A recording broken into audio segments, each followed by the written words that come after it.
Okay, we're here to discuss the special issue on eco-criticism that the two of you have edited for English Studies. Perhaps you could introduce yourselves. Oh, my name is Astrid Bracke and I'm working on a PhD project on the contemporary British novel and eco-criticism at the Radboud University in Nijmegen. Okay. And my name is Marguérite Corporaal and I'm Assistant Professor of British Literature, also at the Radboud University of Nijmegen. Okay, wonderful. And how did this particular special issue and the idea for the special issue come about? Well, it actually all started with a conference which Astrid and I organised together in January of this year, which was called New Grounds, Eco-Criticism, Globalisation and Cultural Memory. And this was really a pioneering conference because basically there had never been a conference on eco-criticism in the Netherlands before. So we really wanted to do something really special there. And all in all, there came 50 delegates from 13 countries.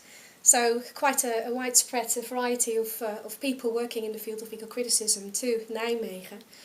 And after the conference, Astrid and I decided to select a number of the papers that had been given, and especially those with a focus on contemporary fiction.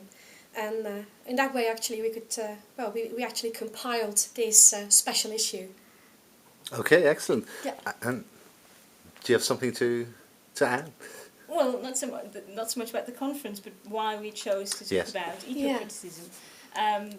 Personally, my project is about eco-criticism and I'm very much interested in it because it looks at a fairly traditional theme, namely nature, in literature in a new way. So it pays renewed attention to the way in which nature is described. And it does that also by looking at it in light of environmental crisis. So very new and very much to do with contemporary politics and culture and circumstances. And what it also does is that it really focuses on the whole complexity of human-nature relations. It's not very straightforward just looking at nature. And I find personally that the more I look at it, the more I find out that it's not merely about how we describe our environment, but also very much about how we define ourselves. And I think something else that we noticed during the conference is that eco-criticism is such a dynamic field, and that's what I find very exciting about it, that it's really defining itself and determining its own position in relation to other theories and also in relation to contemporary science and views on nature. And that's why we decided that it would be a good theme for a conference and for a special issue. Okay, well, can you give us an idea of the kinds of articles that you've included in the issue? Yeah. Actually, we included articles, as I mentioned before, with a strong focus on contemporary fiction. And the interesting thing about choosing that particular focus is that many eco-critics in the field have always argued that there is a sort of incompatibility between eco-criticism and contemporary fiction. The two really don't go together really well, because what contemporary fiction is offering is most of all a postmodern textual version of nature.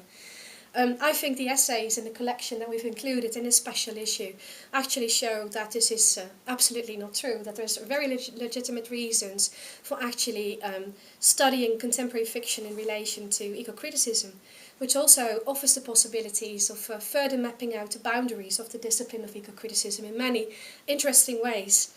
And I also think that the articles that are included in fascinating ways show the intersections between eco-criticism and other fields, other disciplines like cultural memory, globalization, post-colonialism. So all in all, I think it also offers many different perspectives that scholars from other disciplines could also really benefit from.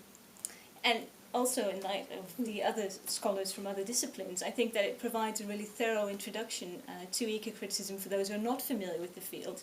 But I also think that those who are familiar with eco-criticism will discover that the issue really shows new ways that eco-criticism is going and really new opportunities and developments that are taking place. So all in all, we're very pleased with the issue. Well, that's wonderful. Thank you very much.